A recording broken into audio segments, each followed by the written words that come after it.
Mardi 31 mars 2020, chers internautes, bienvenue à cette autre édition de la revue de presse sur JDC Plus TV. Ouvrons avec le quotidien Le Jour, qui décrit la triste réalité du Cameroun en ce qui concerne la pandémie du Covid-19. Le journal titre « Coronavirus, le Cameroun contaminé par sa diaspora ». Tel que vous pourrez le lire en page 5 de son édition de ce jour, la quasi-majorité de ceux testés positifs au Covid-19 viennent de l'extérieur et sont cachés par leur famille, raison pour laquelle la propagation de ce virus se fait à une vitesse fulgurante, 192 cas en 3 semaines. D'après le journal d'Aman Mana, ce phénomène inquiète le corps hospitalier qui craint le pire, surtout dans un contexte tel celui du Cameroun, où le quotidien Le Messager indique que dans la lutte contre cette pandémie, le pays de Manu Dibango est sans un plan Marshall.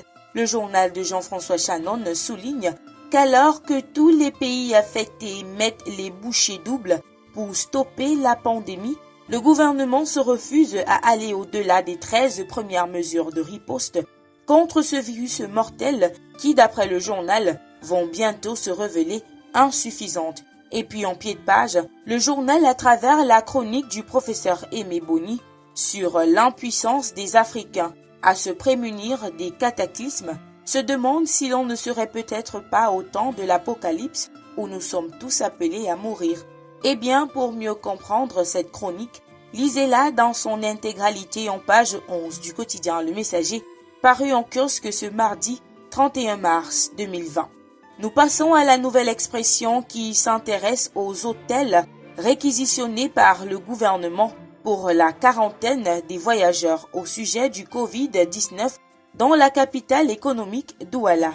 Le journal indique que les responsables de ces hôtels observent depuis quelques jours un vaste mouvement en raison des factures impayées alors que les voyageurs pensionnaires testés négatifs doivent quitter ces hôtels ce jour. Pour plus d'informations, allez en page 3 de la nouvelle expression parue en kiosque ce jour. Et puis la météo nous apprend que le Covid-19 n'affecte pas uniquement le gouvernement camerounais de l'extérieur, mais également de l'intérieur.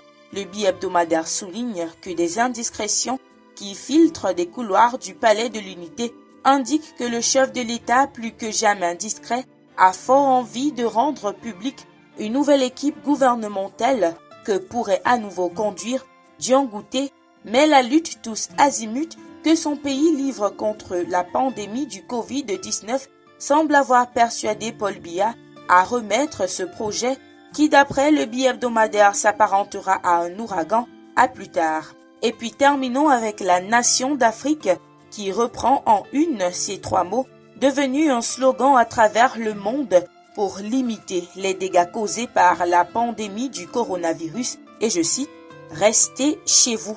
Et c'est sur ces 3 mots qui pourraient sauver des milliers de vies que nous mettons un terme à cette édition de la revue de presse sur JDC Plus TV. Merci d'avoir regardé. À demain.